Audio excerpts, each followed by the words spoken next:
ہندوستان میں ابن بطوطہ لکھتے ہیں کہ یہاں دریا کنارے ایک وقت ایسا بھی آیا کہ ہندو متاثر ہوئے تو کچھ مسلمان بھی متاثر ہو گئے. کہنے لگے دریا کے کنارے سال کی جو آخری تاریخ ہوتی ہے نا، آخری تاریخ سمجھ لیں 29 ذی الحج، سال کے آخر پہ نا شیطان آتا ہے، ایک بت خانہ ہے، اس میں شیطان آتا ہے اور شیطان آ کے اس بت خانے پہ قبضہ کرتا ہے. تو اگر وہاں ایک کنواری لڑکی نہ بٹھائی جائے تو وہ سارے ملک پہ قبضہ کر لے گا اور سب کو مار ڈالے گا. لہذا ایک لڑکی کی بلی چڑھائی جائے گی، اس کو بٹھایا جائے گا بت خانے میں رات کو. وہ کنواری لڑکی ساری رات وہاں بیٹھے گی، صبح جب لینے جاتے تو لڑکی مری ہوتی. شیطان آیا ہے تو اس کو نہ یہ دینی ہے، تو تب اس نے جان چھوڑ. یہ رسم تھی.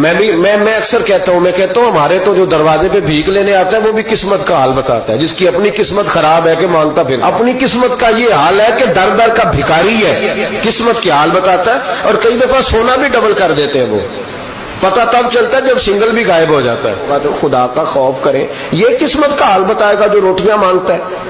کچھ تو تھوڑا سا معیار زندگی بنائے. ہم مسلمان ہیں، ان کا بھی نظریہ بن گیا. مسلمان بھی اس نظریے کا شکار ہو گئے کہ جناب سال کے آخر میں ایک کنواری لڑکی بٹھائیں گے ورنہ وہ سارے ہندوستان کو مار دے گا. ایک حافظ ابو البرکات رحمت اللہ علیہ نام کے بزرگ ہوتے تھے اور سلسلہ عالیہ چشتیہ کے شیخ بھی تھے. لیکن اللہ کی قدرت یہ تھی کہ ان کے چہرے پر داڑھی اور مونچھیں نہیں آئی. کچھ لوگوں کے نہیں نہ آتے بال، کیا کہتے ہیں ان کو، کھودے. وہ ہمارا ایک لفظ ہے، بولتے ہیں پنجابی میں. ان کے چہرے پہ داڑھی نہیں تھی.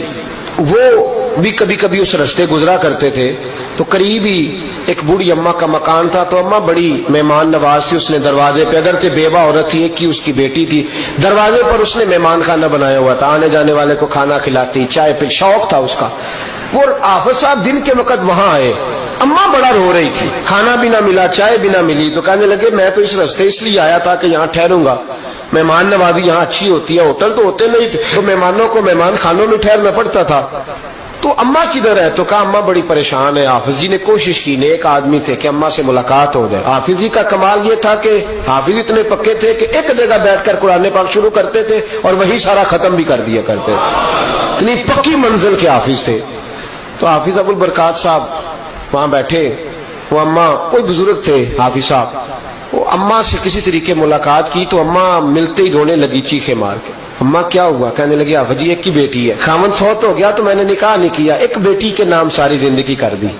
یہاں نا اب بت خانے میں میری بیٹی کو بٹھایا جائے گا. کچھ مسلمانوں کے بھی ہمارے گاؤں کے نظریات کمزور ہو گئے.